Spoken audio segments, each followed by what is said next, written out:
നമ്മൾ പലപ്പോഴും തെറ്റുകളും പാപങ്ങളും ഒക്കെ ചെയ്യുമ്പോൾ നമുക്കുള്ളിലൊരു ഭയമുണ്ട്, ദൈവം എന്നെ ശിക്ഷിക്കും എന്നുള്ളത്.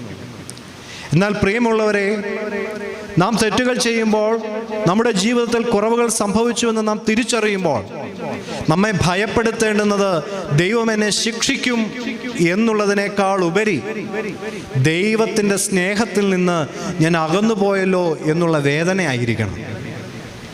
എന്നെയും നിങ്ങളെയും സ്നേഹിക്കുന്ന ദൈവത്തിൻ്റെ അതുല്യമായ സ്നേഹത്തിൽ നിന്ന് ഞാൻ അകന്നുപോയല്ലോ എന്നുള്ള ഒരു വേദന, ഒരു വ്യഥ നമ്മുടെ ഹൃദയത്തിലുണ്ടാകണം. എങ്കിൽ മാത്രമേ അത് യഥാർത്ഥമായ സ്നേഹമാകുകയുള്ളൂ. നമുക്ക് ലഭിക്കുന്ന ശിക്ഷയെ ഓർത്ത് നാം ഭയപ്പെടുന്നുവെങ്കിൽ അത് ഭയമാണ്, അത് സ്നേഹമല്ല.